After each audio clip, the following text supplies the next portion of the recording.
नमस्कार मित्रांनो, तू ही रे माझा मितवा मालिकेच्या येणाऱ्या भागांमध्ये जबरदस्त ट्विस्ट आता आपल्यासमोर येणार आहे.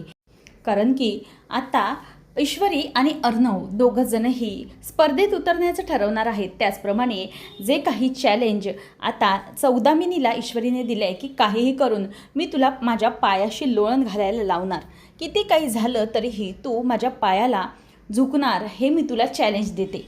आता हे जे काही चॅलेंज सौदामिनीला दिलेलं आहे ते कशा प्रकारे पूर्ण करून ईश्वरी दाखवणार. परंतु आता जे काही यांची बिझनेसची जी मोठी कॉम्पिटिशन आहे त्याचे लावालाव्या करण्यासाठी जेव्हा वल्लरी ही त्या सौदामिनीजवळ येणार आहे आणि त्याचप्रमाणे त्या कॉम्पिटिशनमध्ये वल्लरीला आणि सौदामिनीला एकत्र बघून कशा प्रकारे आता ईश्वरीला लावण्याला मदत करणारी वल्लरी, त्याचप्रमाणे तीच आता सौदामिनीलाही मदत करत आहे हे सत्य समजणार. आणि तरीही ईश्वरी आणि अर्णव दोघंजण ही कॉम्पिटिशन जिंकत कशी बाजी मारणार आहेत, त्यांच्या मार्गात किती काय अडथळे येणार, हे सगळे आपण आजच्या या भागामध्ये पाहणार आहोत. चला तर मग व्हिडिओला सुरुवात करूया. आत्तापर्यंत आपण मालिकेमध्ये पाहिलं होतं की इथे आता सात्विकाची कंपनी म्हणजे सात्विक फॅशन कंपनी टेक ओव्हर करण्यासाठी पूर्णपणे तयार असलेली सौदामिनी ही ईश्वरी इतकी मोठी तिला ऑफर देते की ईश्वरी फॅब्रिक ही कंपनी मी तुमच्या नावे करते हवं तर, पण तुम्ही सात्विक फॅशन ही माझ्या सासूची कंपनी सोडा. तिचा हट्ट सोडा, तरीही ती काहीच ऐकत नाही. पण इथे ईश्वरीच्या गणूबाप्पाने तिला एक मोठी आयडिया दिलेली आहे, ते म्हणजे की लवकरात लवकर आता ईश्वरी फॅब्रिक्स ही कंपनी तर राहिलीच पाहिजे, परंतु आपल्या सगळ्या कंपन्या ह्या व्यवस्थित राहण्यासाठी तिला एक मोठा मार्ग सापडला आहे, तो म्हणजे इन्व्हेस्टमेंटचा. आता फूड अँड फॅशन ही जी काही इन्व्हेस्टमेंटची मोठी चॅम्पियनशिप आहे त्यामध्ये अर्णव ईश्वरी दोघंजणही भाग घेण्याचं ठरवतात. त्या दोघांनी ठरवलेलं आहे की काही झालं तरीही आपण या कंपनीमध्ये आता भाग घ्यायचा. आणि म्हणूनच ईश्वरी अर्णव जेव्हा घरी येतात तेव्हा ईश्वरी घरच्यांसमोर हा प्रस्ताव टाकते, म्हणजे आम्ही दोघंजणही या कॉम्पिटिशनमध्ये भाग घेण्याचं ठरवलं आहे. अर्णवला फॅशन इंडस्ट्रीमध्ये त्याची कंपनी टॉप 1ला आहे. त्याचप्रमाणे इथे फूडमध्ये ईश्वरीचा हात कोणीही धरू शकत नाही आणि म्हणूनच ईश्वरी आणि अर्णव यांनीच दोघांनी एकमेकांना पूर्णपणे चीअरअप करून या संकटामध्ये एकमेकांना साथ देण्याचं ठरवलं आहे. आकाश, मामा सगळे त्यांना म्हणतात की हो, तुम्ही ही कॉम्पिटिशन काहीही करून जिंकाल, माझा पूर्ण विश्वास आहे. किती काही झालं तरीही या स्पर्धेमध्ये तुम्ही दोघंजणही पुढे याल, आम्हाला पूर्णपणे माहीत आहे. आणि हे जेव्हा ती ऐकते त्याच वेळेला आता ईश्वरीला सगळेजण अभिनंदन करत असतात की खरंच तुम्ही हा जो काही निर्णय घेतला आहे तो खरंच खूप मोठा घेतला आहे आणि चांगला आहे. परंतु जेव्हा आता हे सगळं आजीला ईश्वरी दाखवत असते तेव्हा मामी पण मुद्दाम हे पुढे करून बघते, कारण की मामीला माहीत असतं की जर हे सगळं काही याच्याकडे मी लक्ष दिलं तर मग मला लावण्याच्या आईला सगळं काही अपडेट देता येईल आणि माझे जे काही 25% आहेत ते मला मिळतील, याची खात्री तिला असते. म्हणूनच वल्लरी विचार करते की आता ही न्यूज मला लवकरात लवकर दुसऱ्या दिवशी का होईना परंतु लावण्याच्या आईला जाऊन सांगितली पाहिजे. तर झोपत असताना अर्णव ईश्वरीला म्हणतो, मी सिंदूर, मला एक जरा चिंता वाटते, आपण सगळं व्यवस्थित करू शकू ना, आपल्याकडून होतील ना या गोष्टी वर्क. तेव्हा ईश्वरी म्हणते की हो अर्णव सर, तुम्ही अजिबात चिंता करू नका, सगळं काही व्यवस्थित होणार आहे, आपण आपली कंपनी वाचवू शकू. हे जे कॉम्पिटिशन आहे ना, असू दे कितीही मोठे लोक, परंतु माझा तुमच्यावर आणि तुमचा माझ्यावर विश्वास आहे ना, काहीही करून आपण दोघंजण ही कॉम्पिटिशन नक्की जिंकायची. आता हे दोघांनीही ठरवलेलं आहे. त्याचप्रमाणे आता अर्णवला ईश्वरी हे पण सांगते की अर्णव सर, तुम्ही हे जे काही म्हणताय ना, आणि आपल्या दोघांच्यावर म्हणजे तुमच्यावर स्पेशली आईंचा हात आहे, म्हणजेच तुमची आई ह्यांनी तुमच्या डोक्यावरती हात ठेवला आहे. जरी कुठेतरी ते देवाकडे असले ना तरीही त्यांचा पूर्णपणे तुमच्यावरती हात आहे आणि आशीर्वाद आहे. म्हणूनच तुम्ही आत्तापर्यंत इतकी मोठी कंपनी उभ्या करू शकलात आणि सात्विका फॅशनबरोबरच अनेक कंपनी तुम्ही नावारूपास आणल्यात. त्यामुळे तुम्ही काळजी करू नका, तुम्ही हे जे काही करताय ना ते सगळ्या गोष्टी तुम्ही अगदी मनापासून करताय, मला माहीत आहे. आता ईश्वरीचा जो काही अर्णववरती विश्वास आहे त्या विश्वासामुळे अर्णवला खूप आनंद झालेला असतो की काही झालं तरीही माझी मिस इंदौर ही माझ्यावर पूर्णपणे विश्वास ठेवून आहे आणि तिच्या विश्वासावर आणि तिच्या प्रेमावर मला एकमेकांना जिंकायचं आहे. त्यानंतर मग वल्लरी विचार करते की काही झालं तरी उद्याचा दिवस कधी येतोय, एकदा कधी उद्याचा दिवस येतोय आणि कधी जाऊन मी त्या सौदामिनीला सगळं काही सांगते असं तिला झालेलं आहे. त्यामुळे ती विचार करते की नाही, काही झालं तरीही मला हे सगळं समजलं पाहिजे, म्हणजे मला या गोष्टी पूर्णपणे कळल्या पाहिजेत असा विचार तिच्या डोक्यामध्ये आहे. त्याचबरोबर इथे आता ईश्वरी आणि अर्णव हे दोघंजणही ठरवतात की उद्याच्या दिवशी तर आपण पूर्णपणे बाजी मारायची. म्हणजे आपण पहिले जे कॉम्पिटिशनसाठी जे सगळ्या गोष्टी नियम अटी होत्या त्याची पात्रता पूर्ण केली आहे. त्यामुळे आपल्याला तिथे आता घेता येणार आहे. आता ईश्वरी आणि अर्णव यांना भाग घेता येणार म्हणून त्याला आनंद आहे. ईश्वरी आता अर्णवला म्हणते की अर्णव सर, आपला जो काही सामानाचा टेम्पो आहे त्या कॉम्पिटिशनमध्ये आपल्याला भाग घेण्यासाठी जे सामान लागणार आहे ते आपल्याला सात्विक फॅशनच्या टेम्पोमधून सगळं मिळेल. शिर्केंशी बोलणं झालेलं आहे ना अर्णव सर तुमचं? तेव्हा अर्णव म्हणतो की हो, सगळं काही बोलणं झालं आहे, तू काळजी करू नको. त्यानंतर दुसऱ्या दिवशी वल्लरीला जी माती खायची असते ती खातेच. वल्लरी आता दुसऱ्या दिवशी लगेचच लावण्याच्या आईला भेटायला येते आणि ती भेटायला आल्यानंतर इथे आता अर्णवच्या लक्षात आलेलं असतं की मामी कुठल्या तरी गोष्टीसाठी ऑफिसमध्ये आली आहे. कारण की अर्णवचं ऑफिसमधलं नेटवर्क इतकं दानगं असतं की त्याला काहीही ऑफिसमध्ये घरातली कोणी व्यक्ती आली तरी अगदी बरोबर कळत असतं.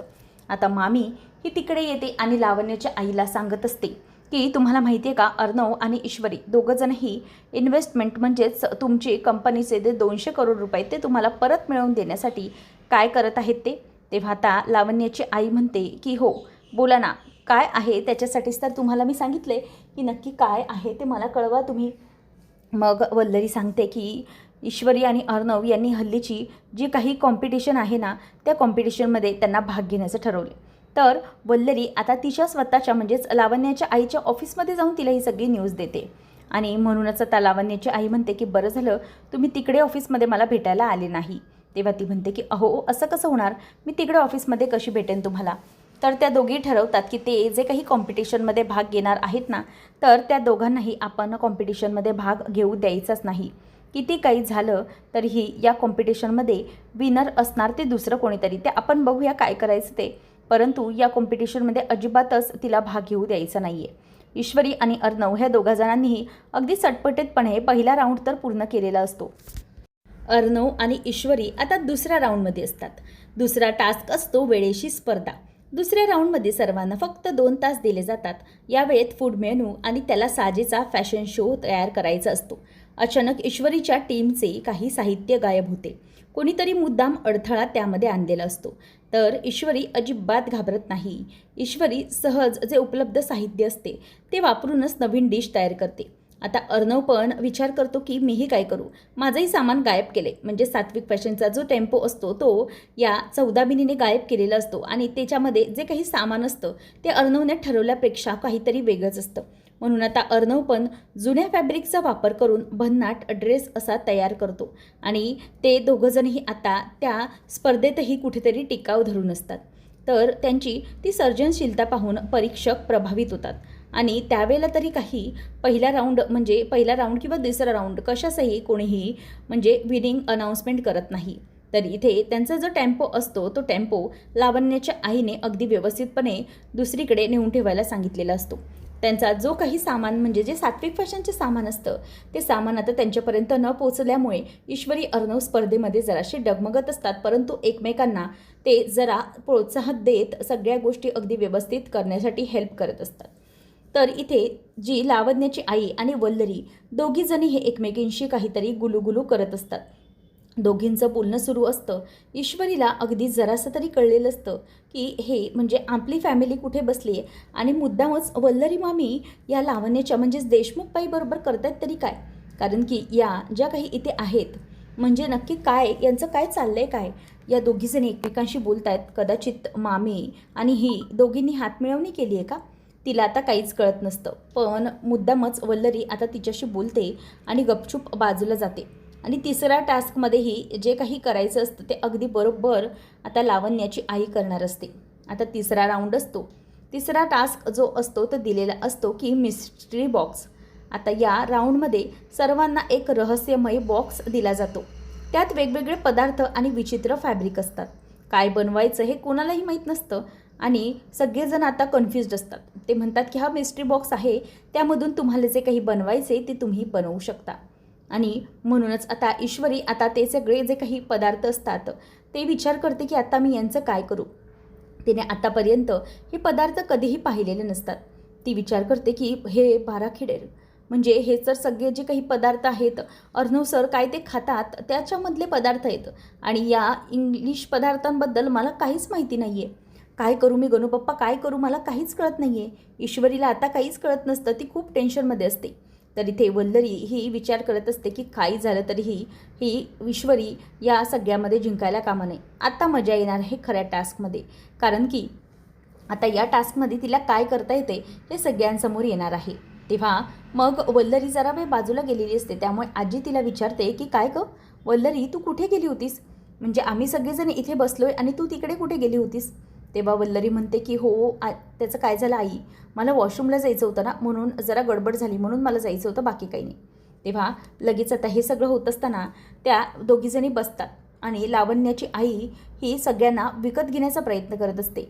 आजूबाजूला जे परीक्षक असतात त्यांनाही ती विकत घेण्याचा प्रयत्न करते आणि परंतु ही जी सगळी काही गडबड आहे ती गडबड थांबवण्यासाठी कोणीही काही करत नसतं. लावण्याच्या आईला कोणीही अगदी भाव देखील देत नसतं, परंतु ती तिथल्या तिथे मध्ये मध्ये घुटमळत असते.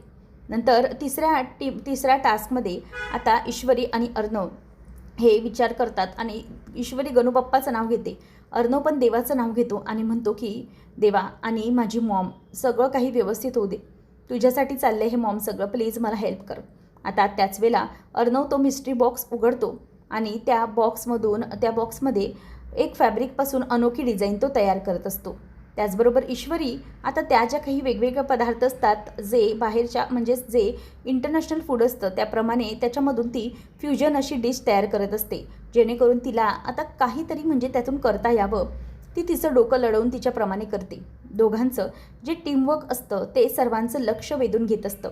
ईश्वरी आणि अर्णव हे दोघंजणही कशाप्रकारे काय काय करत असतात हे खरं तर त्या दोघांनाही म्हणजे थोडंफार त्यांचं डोकं जे काही आहे ते चालत असतं, पण ह्या सगळ्या ज्या काही गोष्टी असतात त्या गोष्टी कशा आणि काय करायच्या याबद्दल त्यांना थोडं तरी नॉलेज असतं.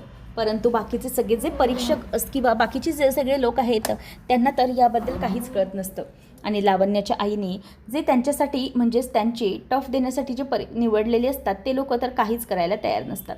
आता लावण्याची आई सारखी जाऊन त्यांच्याबरोबर बोलत असते आणि त्यांना सांगत असते की तुम्ही हे जे काही करताय ना ते प्लीज जरा लवकर करा, म्हणजे तुम्हाला जिंकायचं कळलं आहे ना, असं म्हणून आता ती सगळ्या म्हणजे जे तिने आणलेले स्पर्धक असतात ते सगळ्यांना ती मुद्दामच जाऊन चीअरअप करण्याचं काम करत असते ईश्वरी आणि अर्णव यांना असं मागे पाडण्यासाठी.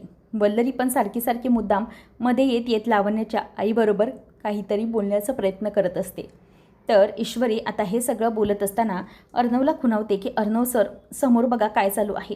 तिथे लावण्य मामी ही त्या वल्लरी मामी ही त्या लावण्याच्या आईबरोबर काहीतरी बोलत आहे. आता नक्की काय समजायचं हे काहीच कळत नाही.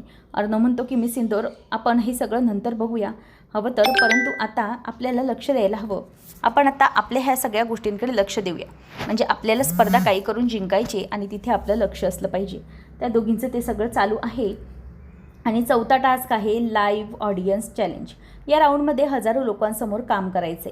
ऑडियन्स थेट मतदान करणार असते आणि स्पर्धा सुरू असताना ईश्वरीला अचानक कळतं की तिची जी रेसिपी आहे तिची माहिती जी प्रतिस्पर्धी आहेत म्हणजेच लावण्याचे आईचे त्यांनी चोरलेली आहे आणि तिची जी काही डिश आहे ती त्यांनी चोरल्यामुळे तिला टेन्शन येतं, पण ती हार मानत नाही.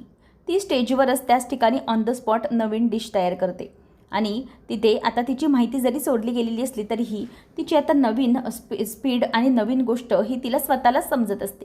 अर्णवने जो तिच्यावर विश्वास टाकलेला असतो तो तिचा सार्थ ठरलेला असतो. आता अर्णव पण त्या क्षणी त्याच ठिकाणी नवीन अशी डिझाईन सादर करतो आणि लाईव्हमध्ये प्रेक्षक आता टाळ्यांचा कडकडाट करतात.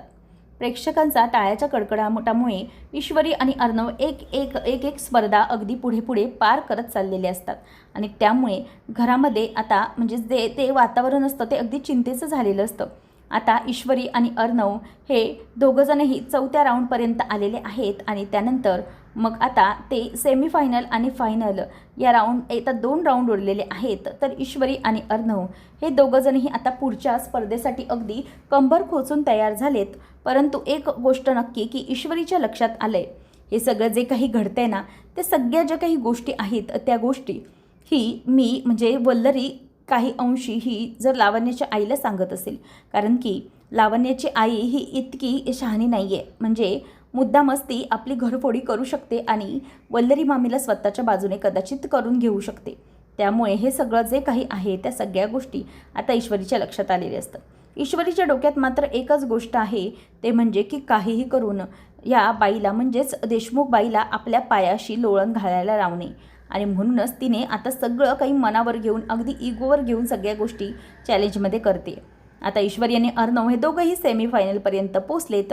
आता सेमीफायनल आणि फायनल हा राऊंड ईश्वरी अर्णव कसा पूर्ण करणार, पुढे त्यांना काय काय चॅलेंजेसचा सामना करावा लागणार आहे आणि कशाप्रकारे लावण्याची आई त्यांच्यासमोर झुकणार आहे, सगळं आपण पुढच्या काही भागांमध्येच पाहणार आहोत. तर अशाच मालिकांचे अपडेट जाणून घेण्यासाठी आजच आपल्या चॅनलला सबस्क्राईब नक्कीच करा. धन्यवाद.